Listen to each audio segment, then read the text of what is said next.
Mm-hmm. Come on then, let's go. Oh, there's Luna. The old girl. Good morning. I'm going to make coffee. Come and make coffee with me. So first of all, this is a little Italian coffee maker. You pour in water. Right, so just put water in the bottom of here. Then you put the little filter thing in, and I've put some organic coffee in. I always keep my coffee in the freezer. It keeps it fresher, even though I have a little coffee every day. Does help with hay fever, weirdly. And here is a bit of raw cacao.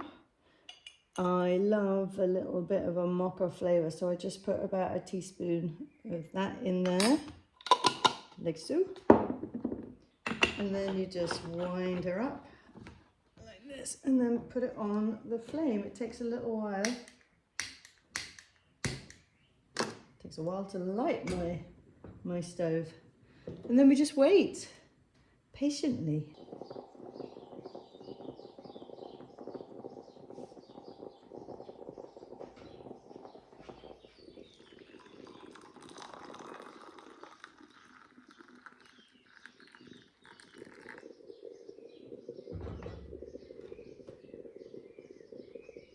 Cheers.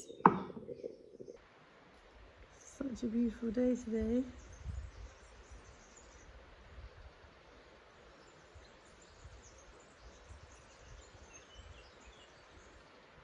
Right, let's walk down to the river.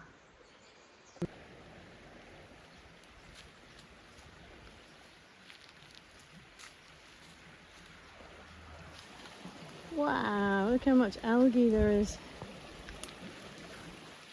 So we're at the end of May now, and this is really historically where the river starts to dry up. But there's so much algae. Whoopsie. But we're grateful for the river, because we had 3 years of really bad, well more actually, 4 years of really, really bad drought. So we're so grateful that we had rain this year, and a lot of rain. You can see the landscape really changed.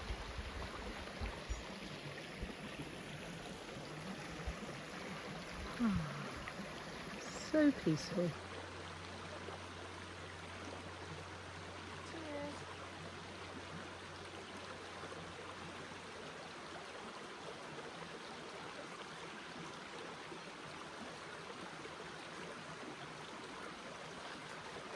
Comes trouble.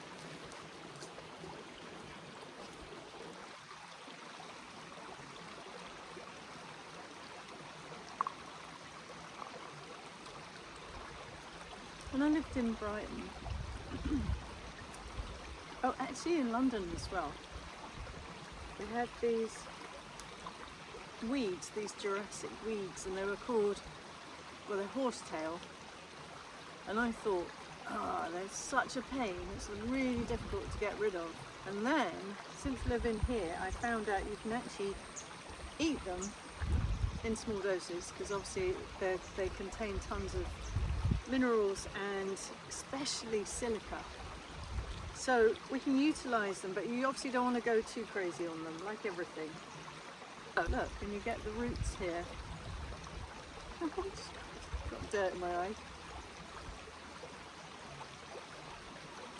So one of the ways you can use them is by taking off that bit and then drying it and then making a tea out of it. That's what I'm going to do. It's just such a joy to be able to eat the weeds, quite frankly. So this, when they're like this, I don't know if you can see that, it's quite,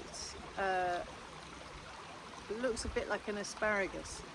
So these, when they're like this, what you do is you break it off, give it a good wash, and you can cook it with garlic, and so it tastes a bit like asparagus. And what I'm going to do is going to take a load of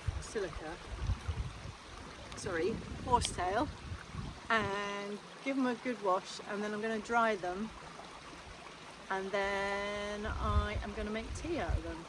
How great is that?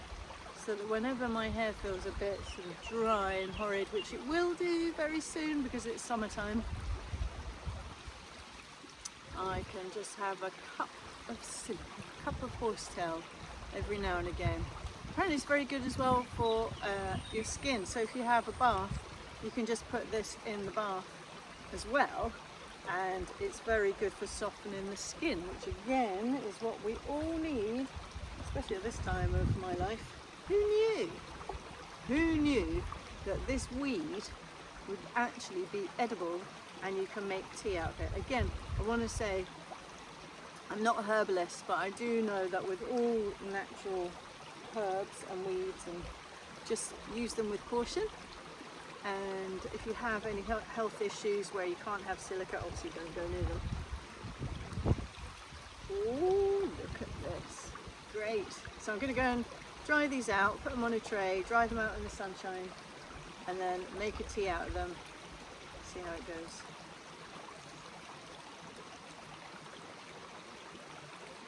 I feel really lucky living here for many reasons, but one of them is that the longer I live here, the more I realise that everything around us we can use for our better health. We can use weeds that we think once upon a time were terrible and people would use loads of weed killers, but then there's always a use for everything. I'm pretty sure native people knew that already. And I think that all our medicine is probably around us if we look for it. Maybe not in an urban area, but even in urban areas we have nettles growing, and that's full of iron. And they're good for us, aren't they? Wow, such a beautiful day. Right, so I'm going to drink my coffee. I've got some drying of weeds to do.